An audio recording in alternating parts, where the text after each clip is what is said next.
Bismillahirrahmanirrahim. Bismillahirrahmanirrahim. Assalamualaikum warahmatullahi wabarakatuh. Innal hamdalillahi nahmaduhu wa nasta'inuhu wa nastaghfiruh wa na'udzu billahi min shururi anfusina wa min sayyiati a'malina. Man yahdihillahu fala mudhillalah wa man yudlil fala hadiyalah. Asyhadu an la ilaha illallah wahdahu la syarikalah wa asyhadu anna Muhammadan abduhu wa rasuluhu la nabiyya ba'da. Ya ayyuhalladzina amanu taqullaha haqqa tuqatih wa la tamutunna illa wa antum muslimun. Ya ayyuhan nasu taqu rabbakumul ladzi khalaqakum min nafsin wahidah wa khalaqa minha zawjaha wa batha minhuma rijalan katsiran wa nisaa'a wattaqullaha alladzi tasaaluna bihi wal arham innallaha kana 'alaikum raqiba. Amma ba'du. Bapak-bapak yang dimuliakan oleh Allah Subhanahu wa taala, pada pertemuan yang lalu kita telah membahas tentang masalah tidak boleh memohonkan ampun bagi orang tua yang musyrik. Artinya, ketika seorang anak memiliki orang tua yang musyrik atau kafir, kemudian orang tuanya wafat dalam keadaan kafir atau wafat dalam keadaan musyrik, maka dilarang bagi seorang muslim untuk memintakan ampun atau bertarahum. Bertarahum itu memintakan rahmat untuk orang tuanya yang meninggal dalam keadaan kafir. Demikian pula ketika orang tuanya masih hidup. Ketika orang tuanya hidup dan di atas kekafiran atau di atas kemusyrikan, maka yang disunnahkan bukan berdoa memintakan rahmat, bukan berdoa dengan doa Rabbirhamhuma kama rabbayani shaghira. Tidak dimintakan rahmat. Akan tetapi yang disyariatkan ketika orang tuanya masih musyrik adalah, atau ketika orang tuanya kafir, adalah mendoakan hidayah, memintakan hidayah kepada Allah. Allahumma di wali walidayya, misalkan, ya Allah berikanlah hidayah kepada kedua orang tuaku. Dan kalau kedua orang tua ini meninggal dalam keadaan kafir, maka tidak dimintakan ampunan, tidak pula dimintakan rahmat, sebagaimana firman Allah Ta'ala yang Allah turunkan berkenaan dengan wafatnya Abu Thalib, paman Rasul Sallallahu Alaihi Wasallam, yang wafat dalam keadaan kafir. Kemudian Rasul mengatakan, aku akan memohonkan ampun kepada Allah selama aku tidak dilarang. Lalu Allah menurunkan ayat, maka nalin nabi walladzina amanu, dan tidak sepantasnya bagi seorang nabi dan orang yang beriman ayyastaghfiru lil musyrikin, memintakan ampun untuk orang-orang musyrik, walau kanu uli qurbah, meskipun orang-orang musyrik itu uli qurbah, adalah kerabat-kerabatnya sendiri. Kalau meskipun kerabatnya sendiri, kalau dia meninggal dalam keadaan musyrik, maka tidak dimintakan ampun, tidak dimintakan rahmat. Min ba'di ma tabayyana lahum, setelah jelas apa-apa bagi mereka, annahum ashabul jahim, bahwasannya mereka termasuk penghuni neraka jahim. Ketika ayat ini turun, maka ayat ini menunjukkan bahwa Nabi SAW dilarang memohonkan ampun untuk Abu Thalib. Kemudian ma'asyiral muslimin, kita masuk kepada bab berikutnya, yaitu babu birril walidil musyrik, bab berbuat baik kepada orang tua yang musyrik. Walid ini arti sebenarnya adalah bapak atau ayah, tapi ketika dia ditaruh di dalam sebuah kalimat, maka dia mencakup bapak maupun ibu. Mengapa? Karena terkadang lafaz laki-laki itu bisa mencakup perempuan. Di dalam Al-Quran banyak sekali Allah Azza wa Jal memerintahkan sesuatu memakai lafaz laki-laki. Namun perintah tersebut mencakup juga perempuan. Tapi kalau Allah Azza wa Jalla ingin memerintahkan perempuan, baru Allah memakai lafaz khusus perempuan. Misalkan contoh, Allah mengatakan ya ayyuhalladzina amanu, wahai orang-orang yang beriman. Ini lafaz untuk laki-laki, tapi dia mencakup laki-laki yang beriman maupun wanita yang beriman. Seperti itu. Demikian juga wa aqimus shalah wa atuz zakat. Dirikanlah salat, dirikanlah zakat. Ini lafaz laki-laki, tapi dia mencakup perempuan juga. Setiap kata yang mengandung lafaz laki-laki, maka itu juga berlaku untuk perempuan. Tapi apabila lafaznya perempuan, maka dia tidak berlaku untuk laki-laki. Demikian juga perintah Rasul tentang salat, misalkan shollu kama ra'aitumuni usolli. Salatlah kalian sebagaimana kalian melihat aku salat. Shollu ini lafaz untuk laki-laki, tapi ternyata berlaku untuk perempuan juga. Nah, dari sini sebagian ulama mengatakan bahwa perempuan kalau sholat tidak ada bedanya dengan laki-laki. Dari sini, di antara Syekh Al-Albani rahimahullah juga mengatakan bahwa perempuan kalau sholat itu sama seperti laki-laki. Berdasarkan apa? Shollu tadi itu. Karena lafaz shollu itu juga berlaku untuk perempuan. Kemudian bab berbuat baik kepada orang tua yang musyrik. Para jamaah, ini menunjukkan tentang kemuliaan Islam, bahwa Islam tidak membeda-bedakan masalah hak, baik dia beriman maupun dia kafir. Meskipun kafir, kalau dia baik, maka orang Islam itu diperintahkan oleh Allah untuk berbuat baik juga, selama orang tersebut tidak memerangi kaum muslimin. Dan juga ini menunjukkan perhatian Islam terhadap hak orang tua. Meskipun orang tuanya seorang musyrik, orang musyrik itu masih Islam atau bukan? Bukan. Ya, kalau udah musyrik maka dia kharijan minal millah, udah keluar dari Islam. Meskipun dia masih musyrik, maka Islam tetap memerintahkan untuk berbuat baik kepada kedua orang tua. Bahkan Islam juga memerintahkan untuk berbuat baik kepada orang-orang kafir ketika orang kafir itu berbuat baik kepada kita. Allah Azza wa Jalla berfirman, wa idza quyitum bitaqiyatin kata Allah dalam An-Nisa itu, dan apabila mereka memuliakan kamu dengan suatu kemuliaan, maka balaslah kemuliaan itu dengan kemuliaan yang setara atau lebih.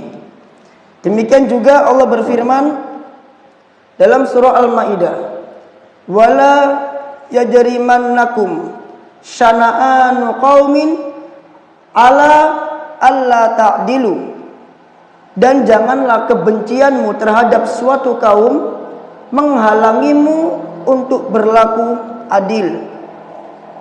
Orang kafir itu kita benci atau tidak? Orang kafir itu kita benci atau tidak? Kita benci. Kita benci. Termasuk akidah al-wala wal bara. Meskipun kita benci orang kafir, tetap Islam memerintahkan untuk berlaku adil kepada dia. Seandainya ada pertikaian antara orang kafir dengan orang Islam, dan bukti-bukti menyatakan orang kafir ini benar dan orang Islam ini salah, dengan kebencian kita kepada orang kafir, tetap tidak boleh menjadikan orang kafir ini, oh kamu salah. Tetap harus mengatakan dia di atas kebenaran dengan bukti-bukti yang ada. Itulah yang dimaksud oleh firman Allah, janganlah kebencianmu terhadap suatu kaum menjadikan kamu tidak berlaku adil. I'dilu, kata Allah Azza wa Jalla. Bersikap adillah. Huwa aqrabu littaqwa. Karena keadilan itu lebih dekat kepada ketakwaan. Demikian juga Islam tidak melarang kita untuk berbuat baik kepada orang kafir selama orang kafir tersebut tidak memerangi kita. Allah Azza wa Jalla berfirman dalam surah Al-Mujadalah, la yanhaakumullahu 'anil ladina lam yuqatilukum fid dini wa lam yukhrijukum min diyarikum an tabarru wa tuqsitu ilaihim.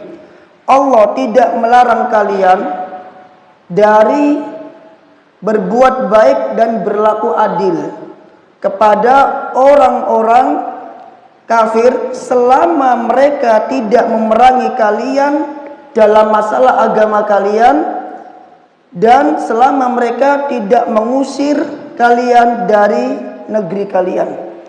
Selama orang kafir tidak memerangi kita, selama orang kafir tidak mengusir kita, maka Allah sama sekali tidak melarang kaum muslimin untuk berbuat baik kepada orang-orang kafir, bermuamalah kepada mereka. Bahkan Rasul SAW melarang membunuh orang kafir yang terikat perjanjian dengan pemerintah kaum muslimin, yang dinamakan dengan kafir mu'ahad. Rasul mengatakan, barang siapa yang membunuh orang kafir mu'ahad, maka dia tidak akan mencium baunya surga. Ala kulli hal, ma'asyiral muslimin, seorang muslim tetap diperintahkan untuk berbuat baik kepada kedua orang tuanya meskipun kedua orang tuanya itu berada di atas kekafiran. Dan Al-Imam Bukhari membawakan dalil di bab ini. Haddatsana Muhammad ibn Yusuf qala, telah menceritakan kepada kami Muhammad bin Yusuf. Qala, dia berkata, haddatsana Israil. Qala, telah menceritakan kepada kami Israil. Qala, dia berkata, Israil ini nama lain Nabi siapa?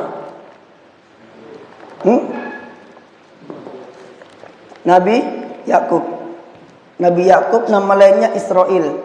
Makanya anak keturunan Nabi Yakub dinamakan Bani Israil. Kenapa dinamakan Israil? Isra itu artinya seorang hamba yang berjalan di malam hari. Isra. Il itu artinya ibadah, seorang hamba. Il itu hamba, Isra itu berjalan di malam hari. Dinamakan Israil karena disebutkan oleh para ulama dalam tafsir, karena Nabi Yakub itu adalah orang yang suka beribadah di malam hari. Makanya dia dipanggil Israil. Qala, tapi ini bukan Nabi Yakub ya. Tapi Israil di sini bukan Nabi Yakub. Qala, dia berkata, haddatsana Simak, telah menceritakan kepada kami Simak an Mus'ab bin Sa'ad, dari Mus'ab bin Sa'ad, an abihi, dari bapaknya Mus'ab. Siapa itu? Sa'ad ibni Abi Waqqas radhiyallahu anhu. Qala, dia berkata, nuzilat fiyya arba'u ayatin min kitabillahi ta'ala, telah diturunkan tentang aku, tentang diriku, 4 ayat dari kitab Allah Ta'ala. Artinya ada 4 ayat dalam Al-Quran yang diturunkan berkaitan dengan berkaitan dengan Sa'ad bin Abi Waqqas. Yang pertama, tentang masalah orang tua. Tentang masalah orang tua, Sa'ad mengatakan, kanat ummi halafat, dahulu ibuku pernah bersumpah. Ibunya Sa'ad, alla ta'kula wa la tashraba, untuk tidak makan, tidak minum, hatta ufariqa Muhammadan sallallahu alaihi wasallam, sampai aku meninggalkan Muhammad sallallahu alaihi wasallam. Jadi saat ini dia punya ibunya kafir, ibunya tidak mau makan, tidak mau minum, sampai saat harus murtad dari Islam. Kisahnya begitu. Nanti tak bacain di dalam Ibnu Katsir. Fa anzalallahu azza wa jalla, maka berkaitan dengan ini Allah menurunkan ayat dalam surah Luqman, wa in jahadaka ala an tusyrika bima laisa laka bihi ilmun fala tuti'huma. Dan kalau seandainya keduanya, yakni kedua orang tua itu menginginkanmu atau bersungguh-sungguh agar kamu mensekutukan aku, kata Allah, mensekutukan aku, berbuat syirik kepadaku, yang mana engkau tidak memiliki ilmu tentangnya, fala tuti'huma, maka janganlah engkau mentaati kedua orang tuamu. Jika orang tuanya menyuruh dia untuk melakukan kesyirikan atau kekafiran, maka tidak boleh taat kepada keduanya. Tapi meskipun demikian, wa sahibahuma fid dunya ma'rufa. Meskipun demikian, kata Allah, pergaulilah. Apa bahasanya? Ya, betul ya. Pergaulilah. Pergaulilah. Keduanya fid dunya ma'rufan, di dunia dengan baik. Meskipun dia di atas kekafiran, di atas kesyirikan, Allah tetap suruh saat untuk mempergauli kedua orang tuanya di dunia dengan kebaikan. Ini punya kisah ma'asyiral muslimin, di mana dikatakan dalam tafsir Ibnu Katsir saat menceritakan kisahnya, kuntu rajulan barran bi ummi, adalah aku seorang anak yang berbakti kepada ibuku. Jadi saat itu berbakti pada ibunya. Falamma aslamtu qalat, tatkala aku masuk Islam, ibuku berkata, ya Sa'ad, hei Sa'ad, ma hadzal ladzi araka qad ahdathta. Apakah yang aku melihatmu berubah ini? Artinya dia berubah dari kafir sebelumnya, kemudian dia masuk Islam. Kemudian ibunya ngomong, la tada'anna dinaka hada aw la akula wa la ashraba hatta amut. Engkau tinggalkan agamamu ini, atau aku enggak akan makan, enggak akan minum sampai aku mati. Fatu ayyar bi, dan engkau akan dicela karena aku. Artinya kalau sampai aku mati gara-gara aku enggak makan, aku enggak minum, maka orang-orang itu akan mencelamu. Saat gara-gara kamu ini ibumu mati. Begitu. Diancam begitu. Fayuqal ya qatila ummi. Dan kau akan dijuluki oleh orang-orang, hei pembunuh ibumu. Hei pembunuh ibu. Wahai pembunuh seorang ibu. Maka kata Sa'ad apa? Sa'ad mengatakan, la taf'ali ya ummah. Jangan kau lakukan itu wahai ibu. Fa inni la ad'u dini hada li syai'in. Sesungguhnya aku tidak akan meninggalkan agamaku sesungguhnya aku tidak akan meninggalkan agamaku karena alasan apapun.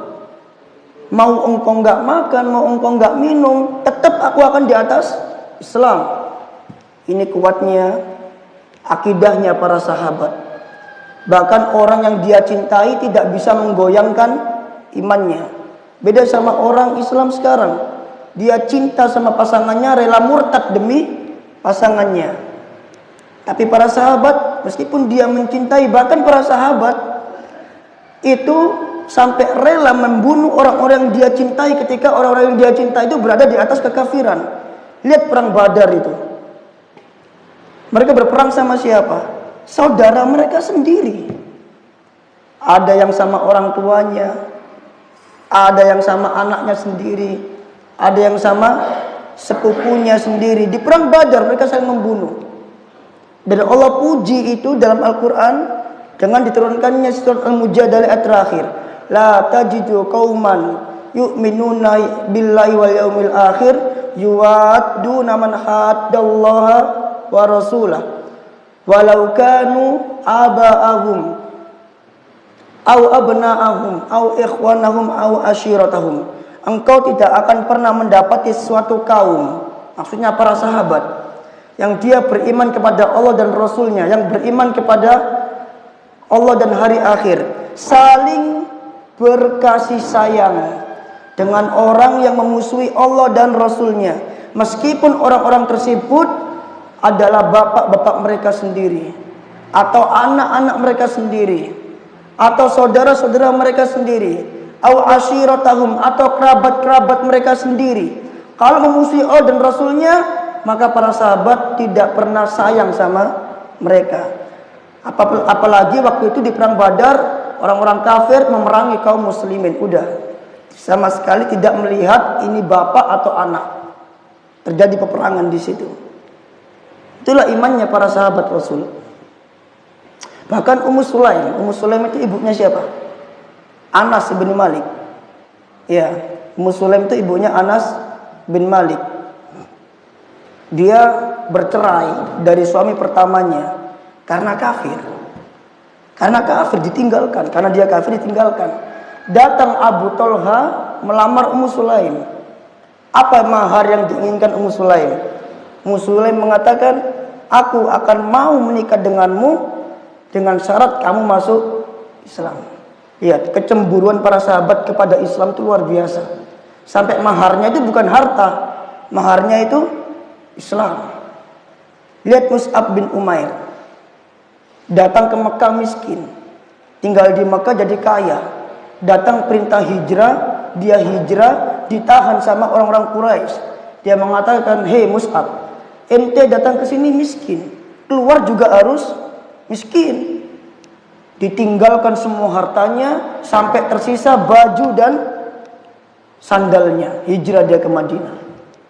Lihat para sahabat, sampai seperti itu iman dia dalam menjaga Islam.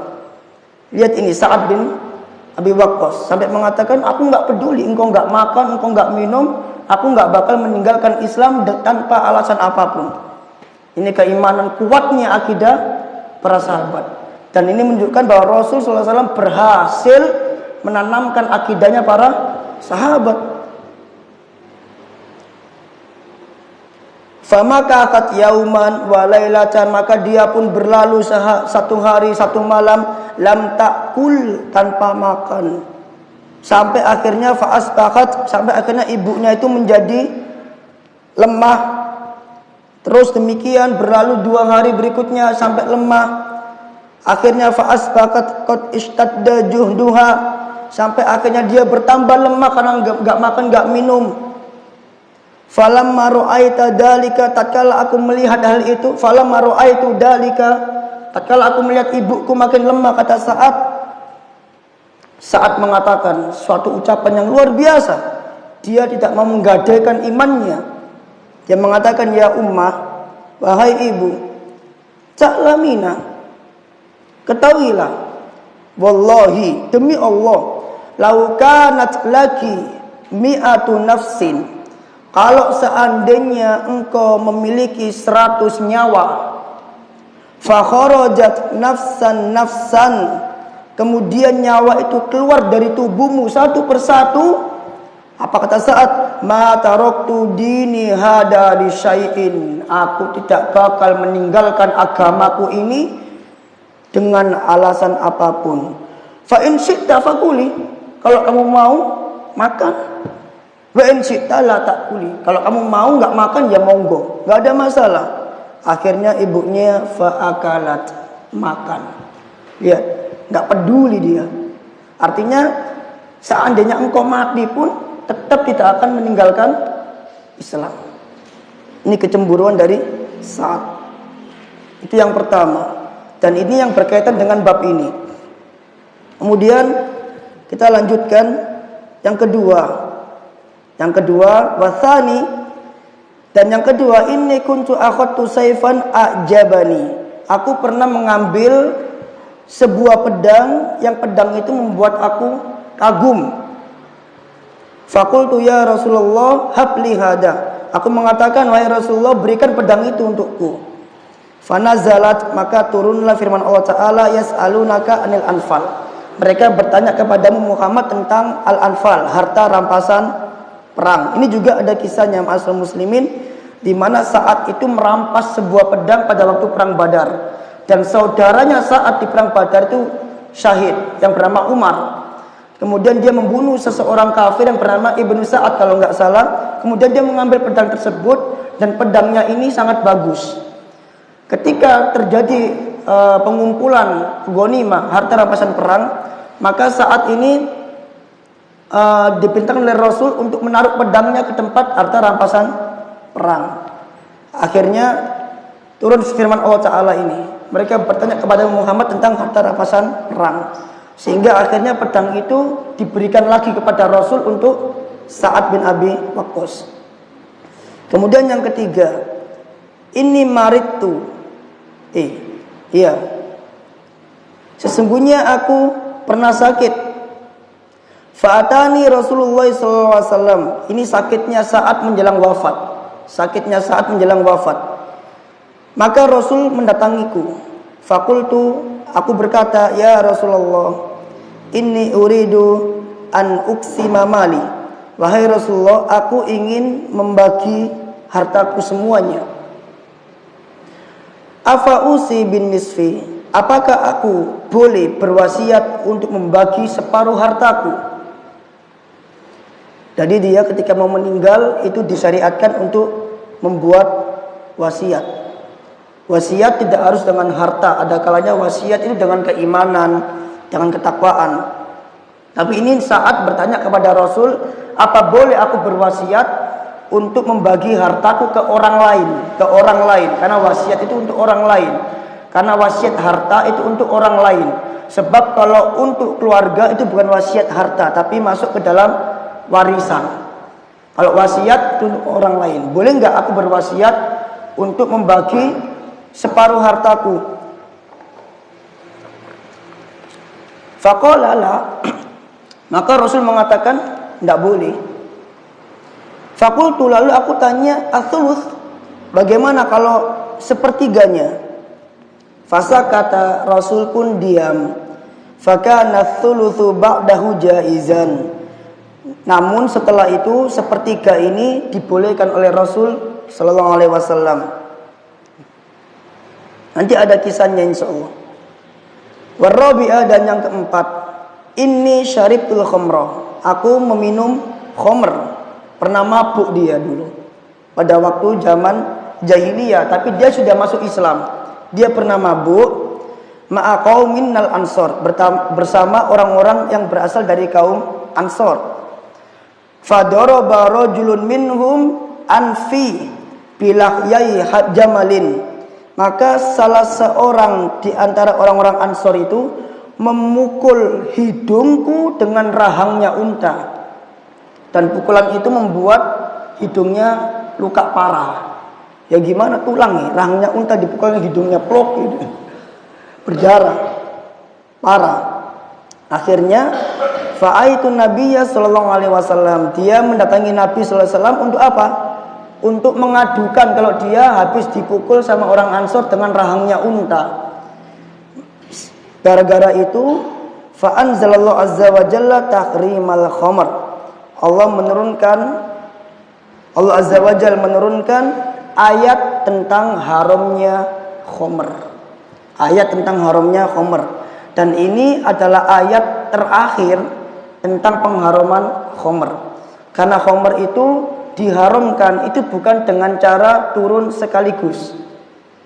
Turun ayat khamr haram, tidak. Tapi khamr itu diharamkan dengan cara melalui 4 tahapan. Melalui empat tahapan. Ini menunjukkan tentang strategi dakwah Rasul SAW. Caranya Allah mendakwahi seseorang itu enggak langsung haram, tidak. Tapi dia bertahap, pelan-pelan. Jenengan tahu macam paku itu. Paku itu kalau jenengan pukul ke tembok, jenengan palu ke tembok, sekali palu dengan keras, temboknya rusak, pecah. Tapi gimana biar paku itu masuk ke tembok? Gimana caranya? Jenengan pukul paku itu dengan pelan-pelan, toh. Tok tok tok tok tok tok tok tok tok tok tok sampai masuk. Nah, seperti itu. Allah menasihati, Allah menjadikan ya apa gimana caranya biar orang-orang Islam yang di Mekah ini meninggalkan khamr. Biar orang-orang Islam yang di Madinah ini meninggalkan khamr. Diturunkan bertahap oleh Allah Azza wa Jalla pelarangannya. Sampai akhirnya puncaknya di tahap keempat. Saat bin Abi Waqqas ini dia mabuk sama orang-orang Ansor. Karena dia mabuk, orang mabuk itu kan akalnya tertutup.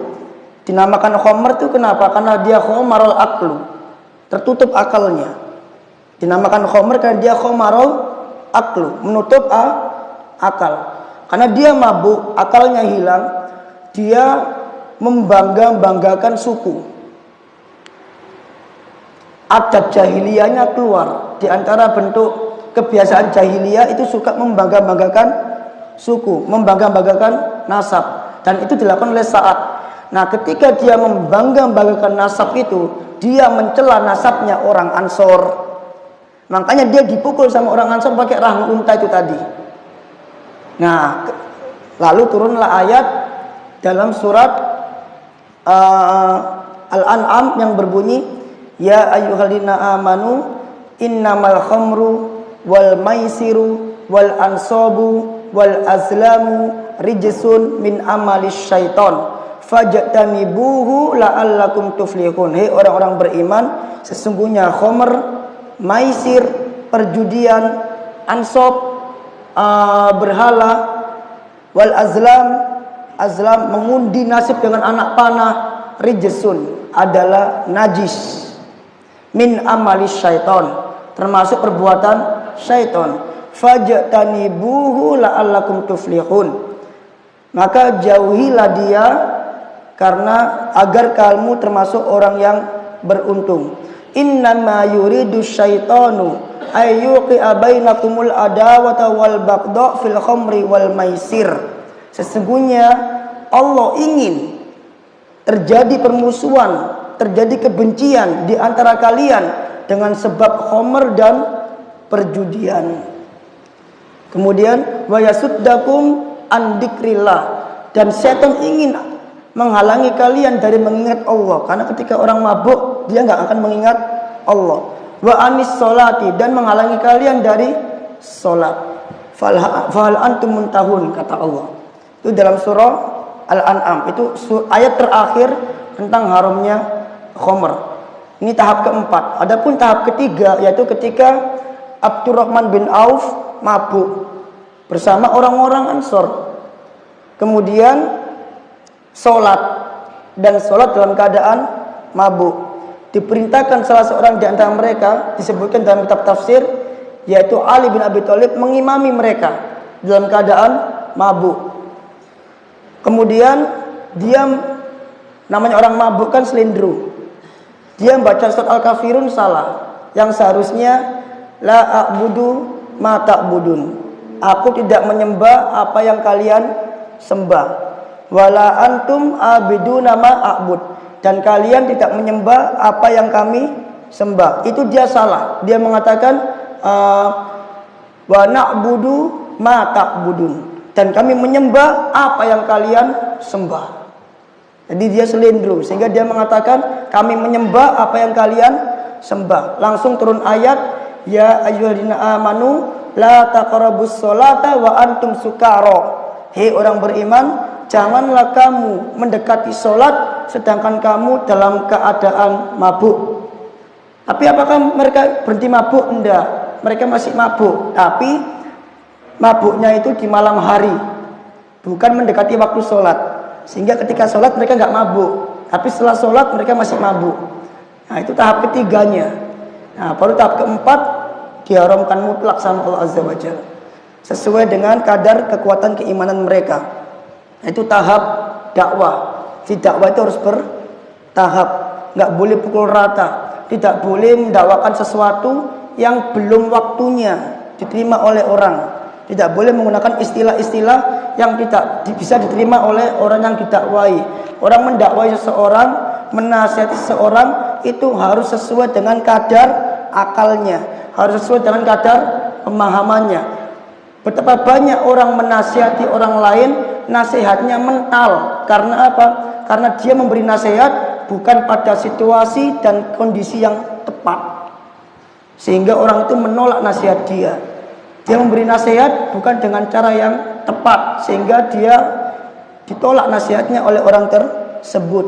Jadi harus bertahap sesuai dengan kadar kemampuan orang tersebut. Nah, fikih hadis. Bismillah.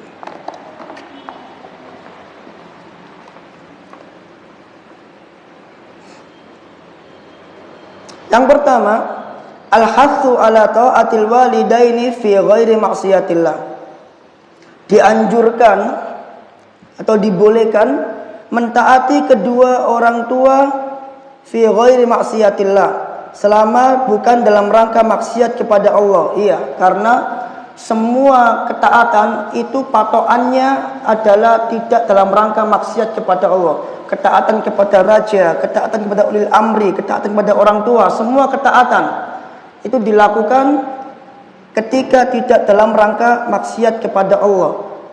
Ketika dalam rangka maksiat kepada Allah atau dalam rangka atau perintah tersebut menyelisih dalil, maka tidak boleh ditaati. Semisal dulu Ali bin Abi Thalib pernah menghukum orang-orang sesat, saya lupa apakah Syiah atau Khawarij waktu itu, dengan hukuman bakar. Dengan hukuman bakar. Dan dalam Islam tidak boleh ada yang namanya hukuman bakar. Meskipun yang melakukan adalah seorang sahabat, ketika salah, maka Anas bin Malik mengirimkan surat yang berisi, kalau seandainya aku jadi kamu, aku tidak akan membakar mereka. Karena Rasul SAW melarang menghukum dengan cara membakar. Karena membakar itu yang berhak hanyalah Allah Azza wa Jalla dengan neraka. Diingkari oleh Anas, padahal waktu itu pemimpinnya, ulil amrinya adalah Ali.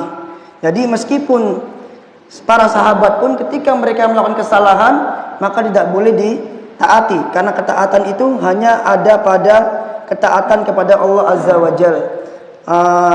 Rasul mengatakan apa? La ta'ata bi makhlukin fi maksiatil khaliq, gitu ya. Tidak ada ketaatan kepada makhluk dalam maksiat kepada al-khaliq. Wa innamat ta'ah au kama qala sallallahu alaihi wasallam, dan sungguhnya ketaatan itu hanya kepada Allah Azza wa Jalla. Kemudian yang kedua, fadlul birri wal ihsani ma'al walidainil musyrikaini. Keutamaan berbakti dan berbuat baik kepada kedua orang tua yang musyrik. Para sahabat Rasul sallallahu alaihi wasallam ketika mereka masuk Islam, terkadang orang tuanya belum masuk Islam. Meskipun demikian, mereka tetap berbuat baik kepada kedua orang tuanya. Tidak ada seorang sahabat pun yang ketika masuk Islam, kemudian orang tuanya nggak masuk Islam, terus mereka dengan seenaknya berbuat buruk kepada kedua orang tua. Ini ketika orang tuanya masih kafir. Lalu bagaimana ketika orang tuanya masuk Islam? Maka tentu para sahabat itu menjadikan baktinya 100% kepada orang tuanya. Kalau orang tua yang musyrik saja, para sahabat tetap berbakti kepada orang tuanya, apalagi ketika orang tuanya masuk Islam. Contoh, Abu Bakar. Abu Bakar itu punya bapak namanya Abu Quhafa. Abu Quhafa itu masuk Islam kapan? Di akhir-akhir hidupnya Rasul SAW ketika peristiwa Fathu Mekah. Berarti selama itu Abu Quhafa ini kafir atau Islam? Kafir. Tapi meskipun demikian, Abu Bakar tetap berbuat baik kepada bapaknya ini.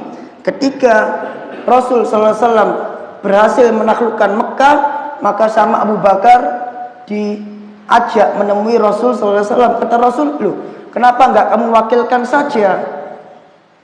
Maksudnya, enggak usah bapakmu dibawa ke sini karena bapaknya udah tua. Cukup kamu yang mewakilkan bapakmu untuk berbaiat dan masuk Islam. Ini bentuk pemuliaan Rasul kepada Abu Quhafa yang masih kafir. Tapi ternyata sama Abu Bakar tetap dibawa kepada Rasul sallallahu alaihi wasallam, dan disebutkan dalam Sahih Bukhari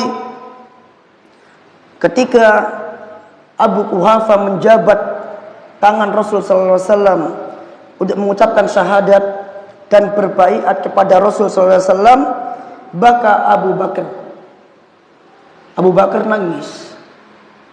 Faqala Nabi sallallahu alaihi wasallam, lalu Nabi mengatakan, ma yubkika, apa yang membuatmu menangis wahai Abu Bakar? Di hari kemenangan dan bapaknya masuk Islam, harusnya bahagia. Dan tidak ada seorang sahabat pun yang keluarganya masuk Islam semuanya, istrinya, anaknya, anak-anaknya, orang tuanya masuk Islam semuanya, kecuali Abu Bakar saja. Jadi Abu Bakar itu satu-satunya orang yang keluarganya masuk Islam semuanya, total. Harusnya dia senang, tapi ternyata Abu Bakar nangis.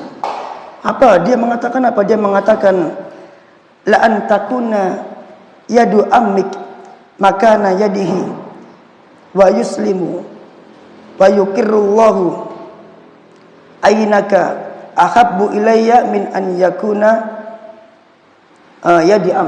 yadu ammik.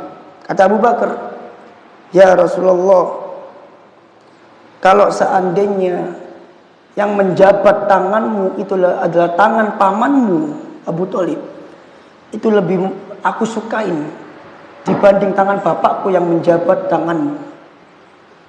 Yang membuat dia nangis. Kenapa? Karena bapaknya Abu Bakar tidak ada andil apapun kepada Rasul sallallahu alaihi wasallam. Tapi kok bisa masuk Islam gitu loh.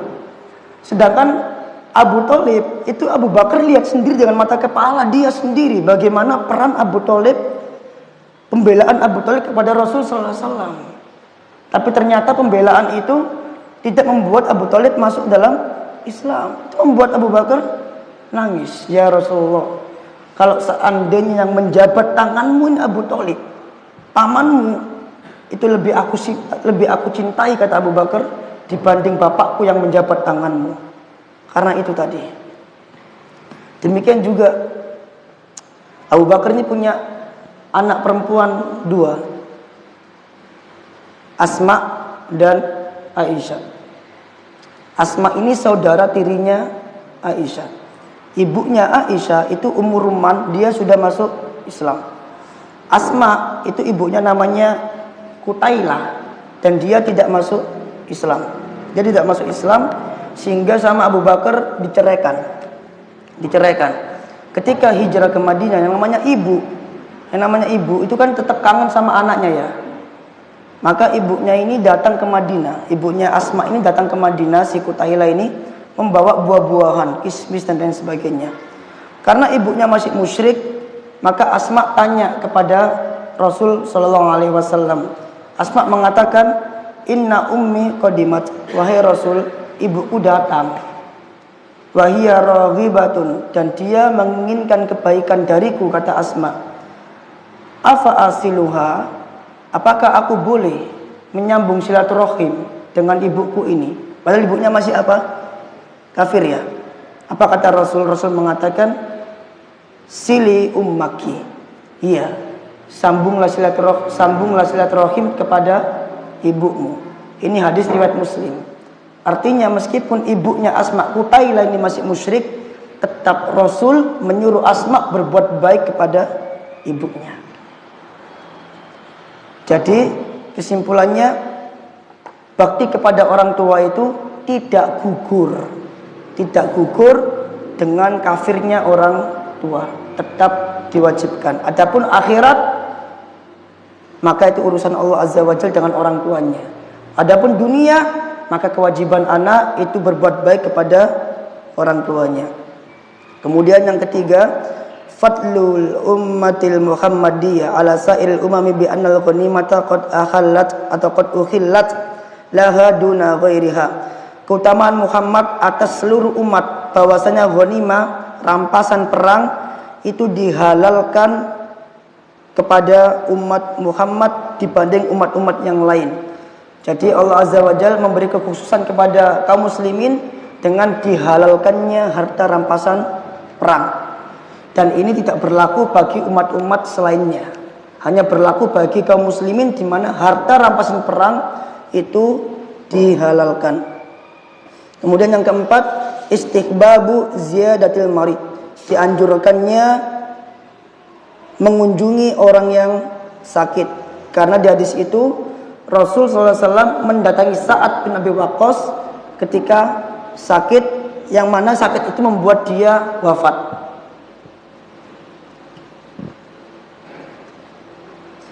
Tawadu'un Nabi, yang kelima, tawadu'un Nabi sallallahu alaihi wasallam. Hadis ini menunjukkan tawaduknya Nabi sallallahu alaihi wasallam, bi annahu kana yahtimmu bi iyadatil marda ihtimaman balighan. Di mana Nabi sallallahu alaihi wasallam memperhatikan, memberikan perhatian bi iyadatil marda, dengan menjenguk orang sakit, ihtimaman balighan, dengan perhatian yang sangat. Artinya meskipun dia nabi, dia nggak gengsi untuk mengunjungi sahabatnya yang sakit. Kadang kita itu kan, kalau sebagian kita kadang ada rasa gengsi. Ah, ngapain ngunjungin dia? Aku ini kan pejabat, harusnya dia ngunjungin aku. Ngapain ngunjungin dia? Kan aku lebih tua dari dia. Kadang kan seperti itu. Tapi Rasul SAW dengan jabatannya sebagai Rasul, dia tetap mengunjungi sahabatnya yang sakit. Nah, ini juga terminal pemimpin. Ya, pemimpin juga harus mengunjungi rakyatnya, dilihat keadaan rakyatnya. Kalau rakyatnya sakit, dijenguk. Nah, ini contoh dari Nabi SAW. Kemudian yang keenam, ada mujawaziz ziyadati ala thuluthi fil wasiyah. Tidak bolehnya menambah lebih dari sepertiga dalam masalah wasiat. Apa alasannya? Jadi seperti yang dikatakan oleh Sa'ad tadi, Sa'ad bertanya kepada Rasul, ya Rasulullah, aku menyumbangkan semua hartaku. Maka Rasul melarang dia. Bagaimana kalau sepertiga? Maka Rasul diam. Itu ada hadisnya tentang masalah ini. Yaitu Sa'ad mengatakan ini ketika dalam keadaan sakit. Sa'ad mengatakan, afa atasaddaqu bi thulutsai mali, ya Rasulullah, boleh enggak aku bersedekah dengan 2/3 hartaku? Qala la, Rasul mengatakan tidak boleh. Qultu fasyatru ya Rasulullah, apakah boleh kalau setengahnya saja? Boleh enggak setengahnya aku sumbangin? Kalau enggak boleh semuanya, setengahnya aja lah, boleh enggak? Kata Rasul, enggak boleh. Akhirnya dia mengatakan, fathuluthu ya Rasulullah, kalau begitu sepertiga boleh enggak aku sumbangin? Aku wasiatkan nih sepertiga hartaku untuk mereka. Maka Rasul mengatakan, as-thuluth, sepertiga, wa thuluthu katsir. Sepertiga itu banyak loh. Innaka intadar warasataka agniya khairun min antadarakahum ini alatan yatakaffafunan nas. Kata Rasul, sesungguhnya engkau kalau meninggalkan ahli warismu, anak-anakmu, karena saat ini nggak punya keluarga siapapun, dia hanya punya satu keluarga, yaitu anaknya sendiri, perempuan, satu aja, yang lain tidak ada. Jadi otomatis yang mewarisi harta Sa'ad siapa? Anaknya. Dan Sa'ad itu orang kaya. Orang kaya. Tapi Rasul mengatakan seperti ini, kalau engkau meninggalkan ahli warismu dalam keadaan kaya, itu lebih baik dibanding engkau meninggalkan mereka dalam keadaan dalam keadaan fakir, sehingga mereka minta-minta kepada manusia. Ini adalah petunjuk Rasul SAW agar orang itu jangan sampai meninggalkan istri dan anak-anaknya ketika wafat dalam keadaan fakir. Kalau bisa dia wafat itu dalam keadaan istri dan anak-anaknya dalam keadaan kaya atau tercukupi, sehingga ketika bapaknya wafat, ketika dia wafat, tidak menjadikan anaknya minta-minta kepada manusia. Inilah alasan kenapa Rasul melarang saat mensodakokan hartanya lebih dari sepertiga. Bahkan sepertiga itu sudah banyak kata Rasul. Kalau bisa kurang dari sepertiga. Tapi kalau mau maksimal harus sepertiga harta yang disumbangkan. Tidak boleh lebih. Kenapa? Kalau sampai lebih, nanti dia ninggalin apa untuk warisannya? Khawatirnya nanti kalau dibanyak, khawatirnya untuk ahli waris ini tidak tersisa harta. Atau mungkin hartanya hanya sedikit. Sehingga yang sedikit itu mungkin kurang. Nah kalau kurang yang terjadi apa? Dia akan minta-minta kepada manusia. Itulah kenapa Rasul melarang saat untuk mensodakokan hartanya seluruhnya. Ini untuk wasiat menjelang wafat. Kemudian yang ketujuh, yang terakhir, innal khamra haramun, sesungguhnya khamr itu haram. Wa fihi mafasidu adimatun, dan di dalamnya ada kejelekan-kejelekan yang sangat besar. Wa atraru jisi apa ini? Harusnya jismiyatun. Apa bacanya Ustaz ini, Ustaz? Hah? Apa Ustaz bacanya Ustaz ini, Ustaz? Kalau jismiyah enak ngartikannya, dan di dalamnya ada kemudorotan yang berbahaya bagi tubuh. Berarti apa ini?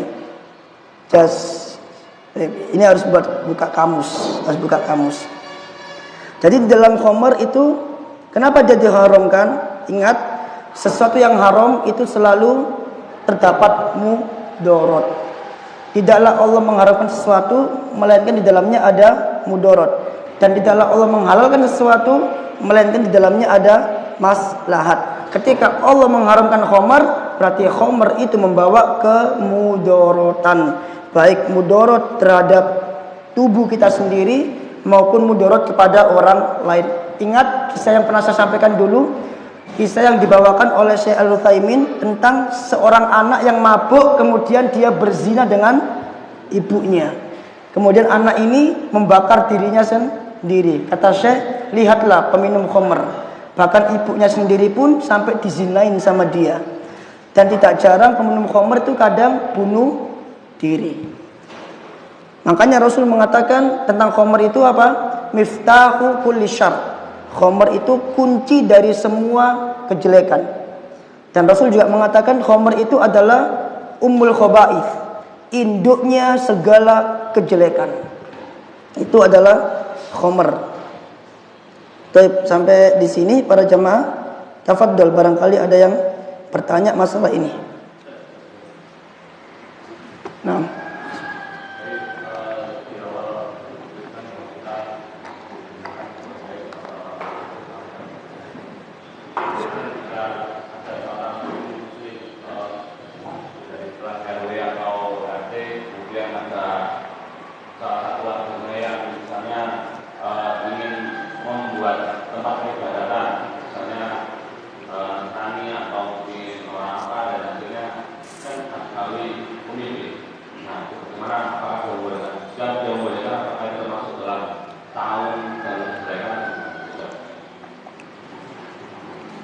wallahu a'lam, kalau secara pembahasan ta'awun tentu tidak boleh. Tapi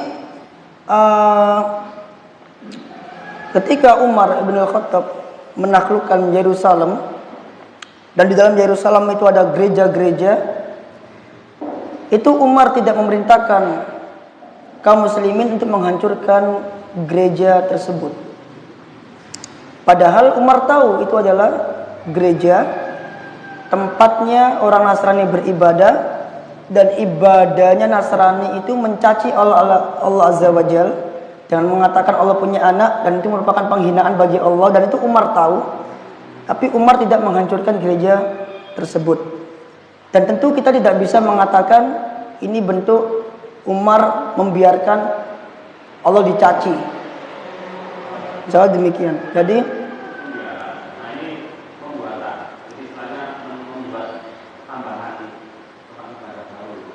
Ya,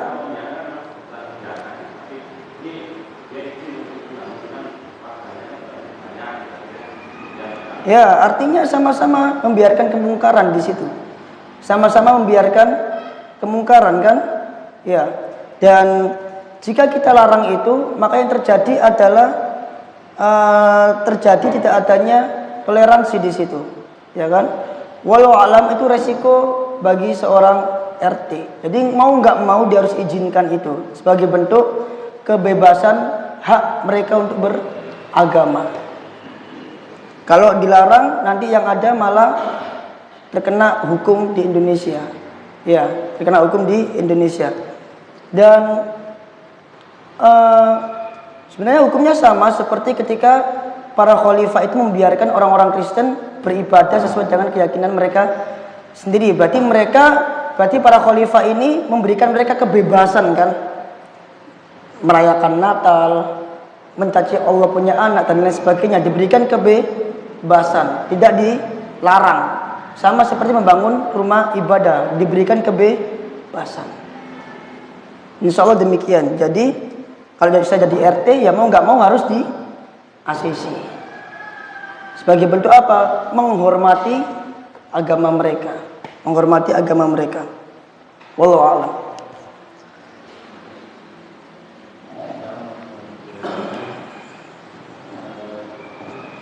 Yang saya tanyakan ini definisi kafir atau kan ada orang yang meninggalkan sholat dengan segala bentuknya adalah kafir dan keluar dari agama Islam. Yang saya tanyakan, orang tua kita yang tidak pernah sholat sama sekali, apakah bisa dikatakan kafir atau tidak? Terus yang kedua, uang yang kita berikan atau bakti kita kepada orang tua kita itu dipergunakan untuk hal-hal yang tidak sesuai. Dalam artian dihemat bekerja. Katakanlah biarpun tidak sholat, tapi mereka meyakini hal-hal yang berunsur kita, yasinan, tahlilan, sholawatan atau apa itu ada. Bagaimana? Assalamualaikum warahmatullahi wabarakatuh.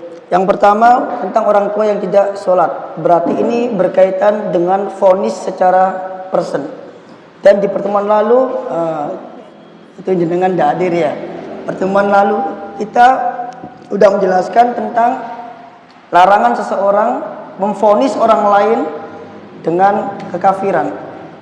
Meskipun dia melakukan perbuatan kekafiran, tapi tidak boleh divonis Anda kafir atau divonis Anda masuk neraka. Dalam hadis memang dikatakan, Rasul mengatakan al-aqdu bainana wa bainahum tarkus shalah faman tarakaha faqad kafara. Perjanjian antara kami dengan orang-orang musyrik dan orang-orang kafir itu adalah salat. Siapa yang meninggalkan salat maka dia telah kafir. Jumhur ulama mengatakan orang yang tidak salat itu kafir. Meskipun orang itu meyakini kewajiban sholat, meskipun orang itu meyakini kewajiban sholat, tapi dia tidak sholat, maka dia kafir. Atau dia sholat, tapi hatinya menentang sholat. Dia sholat, tapi hatinya menentang sholat, maka dia kafir. Tapi di sana ada pendapat lain dari para ulama tentang apakah orang yang meninggalkan sholat karena malas itu juga dikafirkan. Nah itu juga ada pendapat apakah orang yang meninggalkan sholat tapi masih meyakini wajibnya sholat, tapi dia meninggalkan sholat karena malas saja, tapi dia yakin kewajiban sholat, apakah dikafirkan? Itu masih ada ikhtilaf di kalangan para ulama. Tapi pendapat yang saya pegang, meskipun dia meyakini wajibnya sholat, kalau dia tidak sholat maka dia kafir. Tapi masalahnya, apakah setiap orang kita tunjuk hidung kamu kafir? Tidak. Tidak seperti itu. Kenapa? Karena ada kalanya orang itu tidak sholat sebab belum sampai ilmu kepadanya. Mungkin dia tidak tahu, mungkin dia hanya mengira nggak sholat itu cuma dosa biasa, ya kan? Coba dikasih tahu kalau nggak sholat itu apa hukumannya. Nah, itu yang pertama.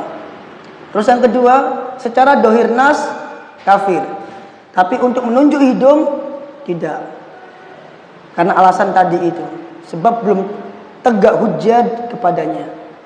Jadi yang ketiga apa solusinya? Diberikan penjelasan. Berapa kali? Berulang kali. Sampai kapan? Sampai datang hidayah Allah kepada dia. Lihat Rasul SAW di pertemuan yang lalu dia mengulang-ulang la ilaha illallah kepada pamannya. Kemudian kata Syekh Shalal Fauzan, ini menunjukkan bahwa orang yang memberi nasihat tidak boleh putus asa. Tidak boleh putus asa. Jadi dan dikafirkan. Kalau bisa diajak untuk sholat, diajarin sholat, karena mungkin keterbatasan ilmu dia atau lemahnya iman dia tidak mengetahui hukumnya sehingga dia meninggalkan sholat. Nah, yang seperti ini dia ajarin. Kalau ada orang berada di jurang neraka, jangan dijongkrokkan ke neraka, ditarik, diajak ke surga. Gitu kan logikanya? Ya. Jadi kalau ada orang seperti itu, jangan wis jarmu wis kafir wong tuaku. Jangan. Ditarik, diajarin, ayo sholat terus seperti itu. Sampai finishnya ketika wafat dilihat sholat apa enggak. Kalau dia nggak sholat ya sudah, berarti nggak disolatin. Gitu. Konsekuensinya seperti itu. Wallahu a'lam. Terus yang ketiga, yang kedua, kalau urusan nafkah dipakai yang lain, itu urusan dia sama Allah Azza wa Jalla. Urusan kita itu menunaikan kewajiban kita, yaitu nafkah. Adapun setelahnya itu urusan dia dengan Allah Azza wa Jalla.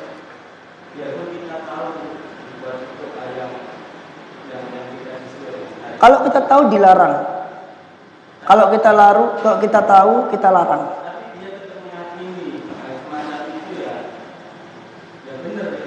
Telah tegak, ya, telah tegak hujjah, maka setelahnya urusan beliau dengan Allah. Tapi dakwah tetap harus dilancarkan. Jenengan dulu apakah langsung jadi salafi? Ada prosesnya. Ya, kalau kata Ustaz Ridwan, lek sampean teko nang aku, moro-moro ngomong haram, ini sampean. Gitu kan? Makanya Allah pernah menegur para sahabat dalam surah An-Nisa itu. Apa kata Allah itu, kok saya lupa? Kadzalika kuntum min qabl famanallahu alaikum, saya lupa. Kadzalika kuntum min qabl. Kamu juga begitu dulu, kata Allah kepada para sahabat. Artinya kalau ada orang seperti itu, jangan sudahlah, gak dinasihatin, dibiarin, sudahlah, terus diolokkan. Allah ingatkan, kamu dulu juga begitu sebelum kenal Islam, sama, ya kan? Kemudian Allah sempurnakan nikmatnya kepadamu, kemudian kamu mengenal Islam. Sama, kita dulu juga gitu. Lahir, apakah ada yang lahir langsung jadi salafi gitu? Tidak kan? Ada prosesnya. Nah, kalau kita dulu seperti itu, maka kita pun harus bersikap ke orang lain seperti sikap kita dulu kepada diri kita sendiri. Gitu. Orang tuh meyakini benar. Udah, urusan dia sama Allah Azza wa Jalla, tapi dakwah tetap dijalankan. Nah,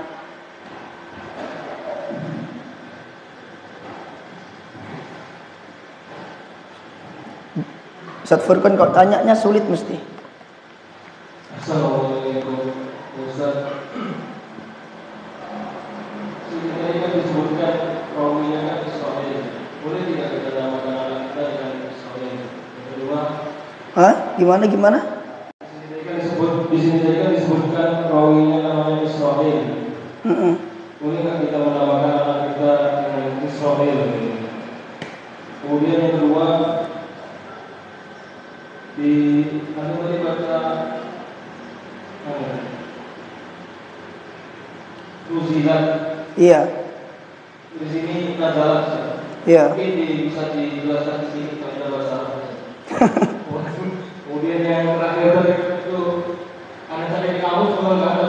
Apa? Ternyata menurut Jasima. Yang Jasima itu bacanya. Saya tadi di Google Translate artinya serius. jasimah. Berarti kemudaratan yang serius. Masalah yang serius. Jazakallahu Masalah yang khairan. parah. Jazakallahu. Yang pertama, menamakan anak Israel boleh. Ya, selama nama itu baik boleh. Ya. Israel bahasa Ibrani, bukan bahasa Arab. Boleh. Selama nama itu baik. Dan nggak boleh ketika nama itu jelek. Dulu Rasul sallallahu alaihi wasallam ini dibahas di Adabul Mufrad, hadis keberapa masih lama, tentang mengganti nama yang jelek ke nama yang baik. Dahulu orang para sahabat itu di antara mereka nama mereka ada nama berhala. Misal Abdul Uzza, hambanya Uzza. Misal Hazan, ada dulu sahabat yang namanya Hazan. Gara-gara dia dikasih nama Hazan, akhirnya dia sedih terus. Akhirnya sama Rasul diganti menjadi apa itu? Apa? Hasan. Lupa saya. Pokoknya diganti sama Rasul biar dia itu gembira terus. Farhan atau Farah? Saya lupa. Sehingga akhirnya dia gembira terus. Nah, jadi nama yang jelek itu boleh diganti. Yang nggak boleh memberi nama yang jelek. Selama nama itu bagus, monggo boleh. Ya, kemudian boleh juga memberi nama selama tidak mengandung sifat-sifat khusus bagi Allah. Ya, selama tidak mengandung sifat-sifat khusus bagi Allah, misalkan Rohim, Rahman, boleh. Karena Rohim, Rahman itu bukan sifat khusus bagi Allah. Karena ada kalanya orang juga punya sifat Rohim, orang juga punya sifat Rahman. Tanpa abdu boleh? Boleh. Yang harus pakai abdu itu apabila sifat tersebut khusus bagi Allah. Misalkan Khaliq, yang maha menciptakan, yang harus pakai abdu, Abdul Khaliq. Al-Mu'aqib, yang maha menghukum, yang maha mengadab, harus pakai abdu. Ya, tapi kalau sifat-sifat khusus, sifat-sifat yang tidak khusus bagi Allah, boleh. Kemudian ini bahasa Arab ya. Nah, atasnya mana di?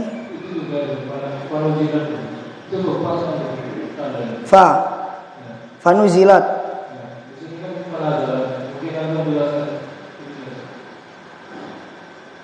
Sama ini kan?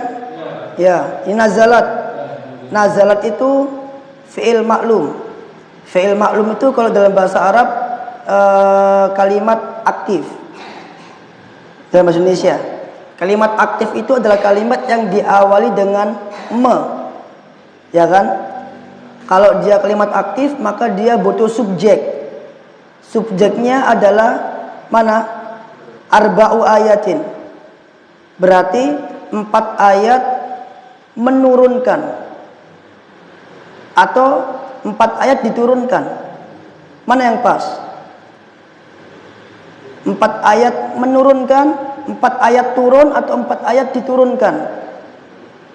Diturunkan. Kalau diturunkan maka dia majhul, nuzilat. Tapi kalau antum baca nazalat tidak apa-apa, karena ada kalanya nazalat itu diartikan turun, bukan menurunkan. Sehingga nazalat fiyya arba'u ayatin, telah turun untukku 4 ayat telah turun tentang aku. Tapi kalau saya lebih suka nuzilat, telah diturunkan tentang diriku 4 ayat. Kalau dirubah ke maklum berarti bisa seperti ini. Nazalallahu fiyya arba'a ayatin. Allah menurunkan tentang aku 4 ayat. Dirubah ke naibul fa'il, maka nuzilat fiyya arba'u ayatin. Allah dicoret. Karena Allah sebagai fa'il dia dicoret, sehingga telah diturunkan tentangku 4 ayat. Seperti itu. Monggo boleh dipakai, serah. Kalau saya selalu nuzilat. Karena kalau mau dijadikan maklum maka dia harus nazalallahu atau anzalallahu begitu. Nah, terus berikutnya apa? Oh, jasima ya, jazakallahu khairan. Yang lain terakhir? Tidak ada. Soalnya dari kata sabun. Iya, dari kata isra dan il. Bukan termasuk tasabuh kayak misalnya kita melamakan anak kita dengan Nabi Daniel gitu kan? Enggak. Tasabuh. Tasabuh itu ada pada kekhususan orang-orang kafir. Adapun sesuatu yang telah umum maka dia tasabuh. Itu sarung yang dipakai itu orang Hindu. Tasabuh enggak? Enggak. Peci. Ya, dulu orang Arab pakai surban, imamah. Rasul pakai imamah. Ini peci dari siapa ini? Peci hitam. Ya kan? Peci nasional itu lah, seperti itu. Tasabbuh itu ada pada ciri-ciri khusus orang-orang kafir. Ya, ada pada ciri-ciri khusus orang kafir. Adapun yang menjadi keumuman maka tidak termasuk tasabbuh. Orang kafir naik mobil, monggo jenengan naik mobil. Ya, orang kafir pakai batik, monggo jenengan juga pakai batik, umum saja. Yang nggak boleh itu ketika menjadi ciri-ciri khusus bagi orang kafir tersebut. Apa? Pakai kalung salib. Jangan pakai kalung salib. Itu ciri-ciri mereka. Seperti itu. Mengucapkan selamat Natal. Itu ciri-ciri mereka. Nggak boleh. Tasabbuh. Merayakan tahun baru, itu ciri-ciri mereka, nggak boleh. Tapi kalau batik, ciri-ciri orang kafir pakai batik, bukan, nggak masuk ciri-ciri. Karena batik itu pakaian nasional, tapi berlaku untuk semuanya, ya kan? Jadi yang menjadi ciri-ciri khusus yang berkaitan dengan kekafiran mereka. Orang Kristen ke gereja pakai pantofel, boleh kita pakai pantofel meskipun orang Kristen pakai. Ya, tapi yang menjadi ciri-ciri khusus tidak boleh. Misal masalah sholat. Rasul mencela Bani Israel karena Bani Israel itu kalau imamnya duduk mereka berdiri. Akhirnya ciri-ciri khusus. Makanya Rasul mengatakan kalau imamnya duduk maka makmum pun juga ikut duduk. Demikian juga memakai sutra misalkan, atau memakai wadah dari emas. Ini ciri-ciri orang kafir. Karena Rasul mengatakan fa innaha lahum fid dunya. Karena wadah emas itu bagi orang kafir di dunia. Enggak boleh kita tiru mereka. Ada nasnya soalnya. Bagi kita di akhirat seperti itu. Jadi yang enggak boleh ditiru adalah ciri-ciri yang menjadi kekhususan kekafiran mereka. Adapun secara umum maka itu bukan termasuk tasabbuh. Dan gimana bisa kita katakan Israel tasabbuh? Nabi Yakub Islam bukan kafir. Nabi Yakub Islam atau kafir? Islam. Dan umatnya Nabi Musa yang taat sama Musa Islam atau kafir? Islam. Bani Israel yang hidup di zaman Musa Islam. Ya. Adapun kalau diadopsi oleh orang kafir ya tafadhol. Tapi itu asalnya memang dari Islam. Cuman dia bahasa Ibrani saja. Karena ada Isra malam hari,